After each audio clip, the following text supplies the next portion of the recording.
Got a lot of compliments after last week's service. And come to find out, they were not so much about my sermon or necessarily the service, but the fact that the service was short.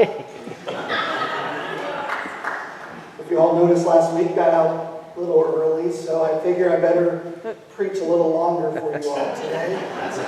Can't have you feeling good about short services. Someone in the choir at least told me that the choir anthem was kind of short last week too, from what I understand. So it wasn't all my brevity. So I'm going to start by telling you all a few ghost stories. We're going to talk about ghosts today. And I've got a funny one to start with, and then I'll tell you a couple serious ones about experiences that I've had with what I might say were ghosts. My funny story is that I was here in the church, as I am often, and I was by myself on this occasion, and I hear whistling. And it sounds like a man just, and I'm a terrible whistler, but it sounded like a man with, like that. And so, no whistling from behind. It's a scary story to tell. So I hear this whistle. I go out of my office. I look around. There's no one in the building. But it kind of creeps me out. And guess what? It goes on a while. A week goes by, and it happens again. I'm by myself, and now I'm really starting to get weirded out. Just to make sure that I wasn't just being crazy, because I thought I was going crazy hearing this whistling. I was doing premarital counseling about a week after the second whistle. And we are all three sitting there. Again, it's just the three of us. It's not just me. Now I've got two other people with me, and as we're talking, and I said, "Did you hear that?"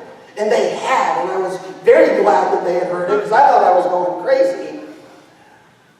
And we went out into Memorial Hall, looked around, couldn't find anyone, and then we left.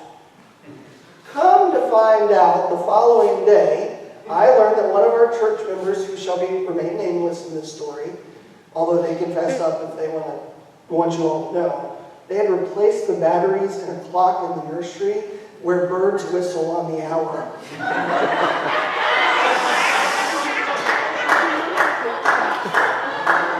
I didn't know this little bird clock was, and it was, now the whistling was fine. I understood where it was. A serious one was when Jacqueline and I visited Gettysburg. And we stayed at a really nice bed and breakfast just outside of Gettysburg. And as we are, trying to get some rest at night, we both are awakened by what we both swore were footsteps. And then, in the middle of the night, Jacqueline wakes up with a jabbing pain, as if she had been stabbed in the back by something. Let's say maybe a bayonet. It is still to this day, and if she was here, she would vouch for me. It was one of the worst nights' sleep that we have ever had. I mean, I have trouble sleeping on vacation anyways, but this place was just spooky. Come to find out, the beautiful bed and breakfast that had a pug dog, which was one of the reasons we stayed there, it was a former field hospital during the battle. And I swear to you, it was haunted. One last one is, I don't know if you all remember Lloyd Bailey. He passed many years ago. One Sunday, as I'm standing up here doing the announcements and we're singing the opening hymn, when I look to my left, Lloyd Bailey is sitting right over there in the third row. And I swear to you to this day, it was him that I saw. Now, when my eyes, kind of went back to the congregation and I went back, I realized that actually Lloyd's son, Steve, had come to visit that week. And Steve and Lloyd, they do look alike.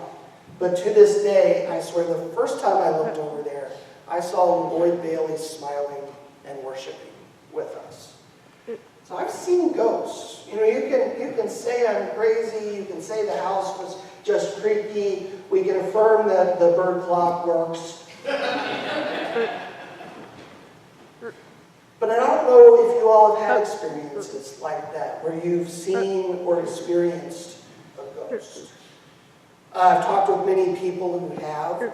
I have heard people that a smell will bring someone's presence, like maybe a perfume, that a grandmother used to wear, that when you smell that perfume, you can swear you feel your grandmother there. I'm hoping some of you all might come up and share some ghost stories, maybe that you have. At some point in this sermon, before I wrap up, I want to make sure that I don't believe that ghosts just haunt us. I'll tell you a story here in a little bit about how a mother that I was working with some grief, helped to see a ghost as a helper for her. But to kind of maybe bring everyone into this is that we all have ghosts in our life.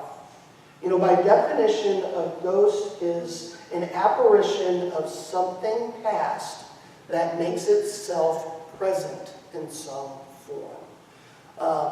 The first thing we think of is ghosts just have to be people who have died who appear with us or that we carry around with us. But a ghost can be anything that has happened or died in the past that keeps showing up in your life and haunts you. So at the outset, I want to work with the definition of a ghost being anything in your life that haunts you. So it doesn't have to be a person. Today, you might be haunted by a past regret. You might be haunted by something that happened in the past, and it just keeps kind of showing up in your life, and you just can't shake the haunted feeling. It might be the ghost of some loss that you suffered, maybe a job, or maybe your health, or something that haunts you.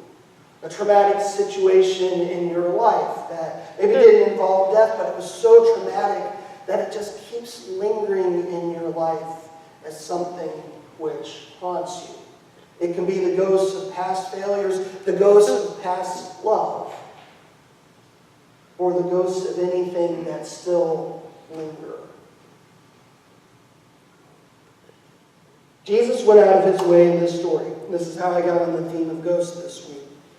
Is that one of the main things that Jesus does in this story is prove to his disciples that he is not a ghost. That indeed he had died, but his risen self was full of life. That he was an active and present person in their midst. And he did that in several ways that I think are important. The most extreme length that Jesus went to prove that he wasn't a ghost was that he ate fish. That's why I wanted to make sure that you all understood the walk to Emmaus story appears right before this. It is when Jesus is at table with his disciples and they're breaking bread, where they're doing something so casual but so normal that Jesus appeared to them. And it was when Jesus ate this fish, a very ordinary, very human thing to do, it was to prove that he was present with them as he had been in the past. Jesus doesn't eat the fish necessarily to feed his body. You know, at this point we can talk about on Tuesday morning, if you want, just exactly what sort of being was the risen Christ. But in this story, Jesus wanted the disciples to believe he was alive. And so he ate that fish to feed their faith in him, to feed the understanding that he was a living presence with them. He didn't need to feed himself.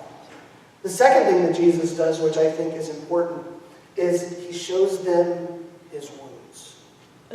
You know, the risen Christ, when Jesus rose from the dead, it wasn't like God erased all the marks of his suffering and all of the pain that he went through at the end of his earthly life. But instead it was by Jesus' wounds that the disciples were to see that it was really him. He wanted them to see that those wounds were for their purpose. Jesus didn't need to linger with his wounds to remind himself of what had happened. But he needed the disciples to remember that he was wounded for their sins. That these were the wounds of his death, but there he was alive. And then Jesus does one other thing. He opens up the Bible. And when he opens up the Bible, he shows the disciples how the Son of Man had to be wounded so that even though he died, he might live and we might live too. And so that, Jesus said, repentance and forgiveness could be proclaimed.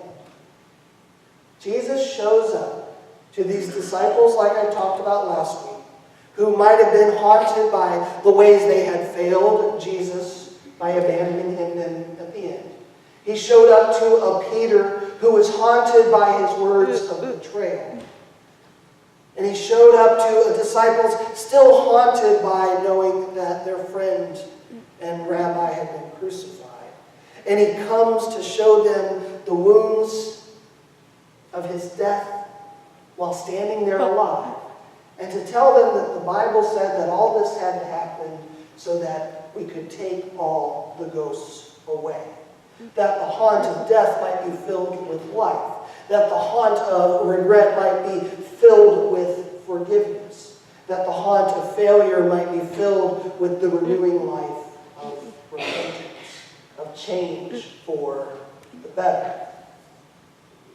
So a few things I want you to take away from this story is, number one, your failures do not define who you are. They can be occasions to grow into someone better than you are. These losses in our life don't have to be those things that hold us back, but those that might lead us forward to a new understanding or appreciation of life. You all have wounds. Every one of us here is wounded in some way. But Jesus showing his wounds to the disciples was a reminder that our wounds are part of our lives. You know, our scars are part of the story of our lives.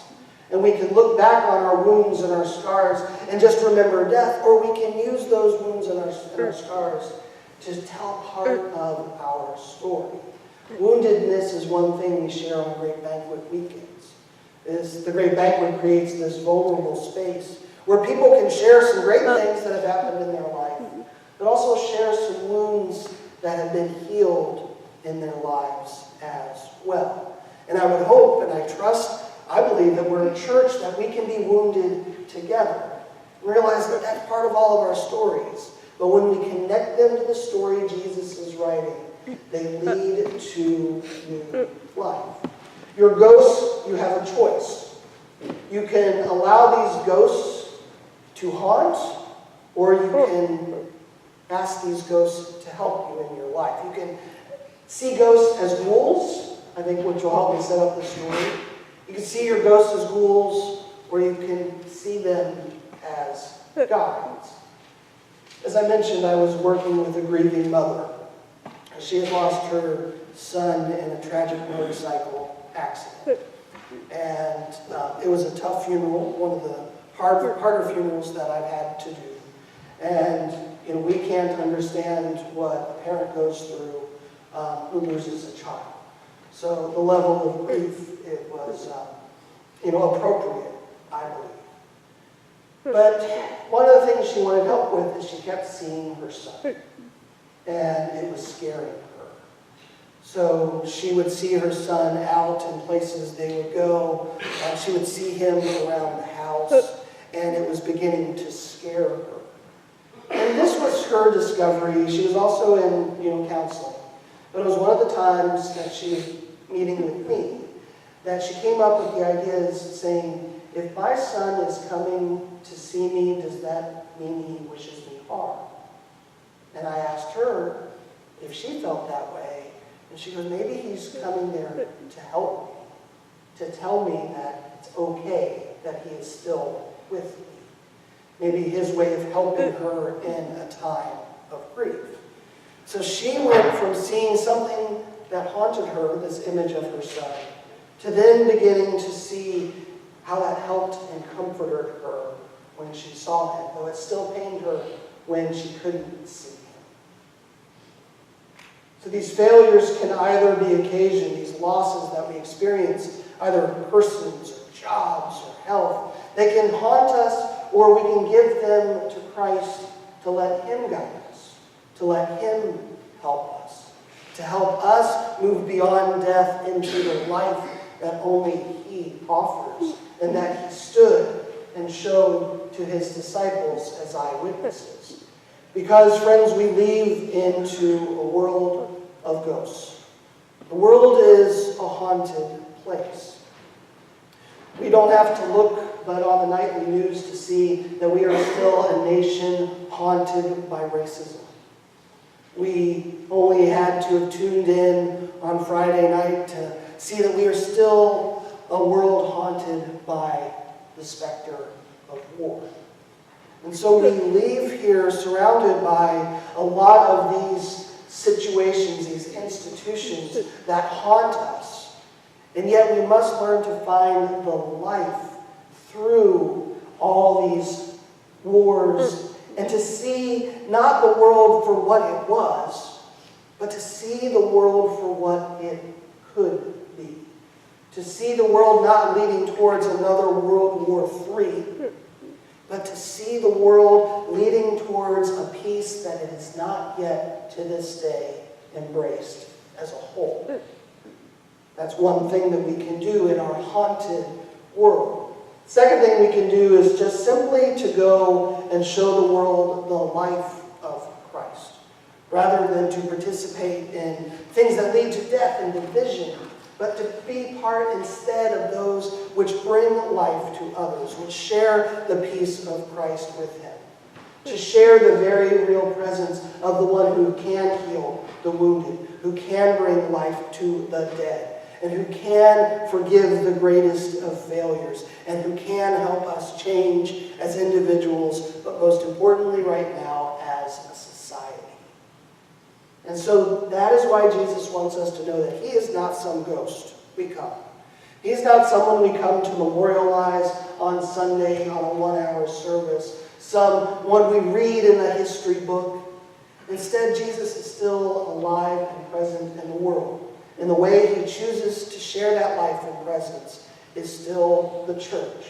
So let us remind people by opening up our scriptures as Jesus did, that the Son of Man suffered so that the world might change, that people might be forgiven, and people might know the life he offers. Let us share our wounds with others, so that people might know that they are not alone in the suffering of life. But most of all, when we leave here, let us show them Jesus by being his hands and his feet wherever he places us, even in the ordinary situation of perhaps eating a piece of fish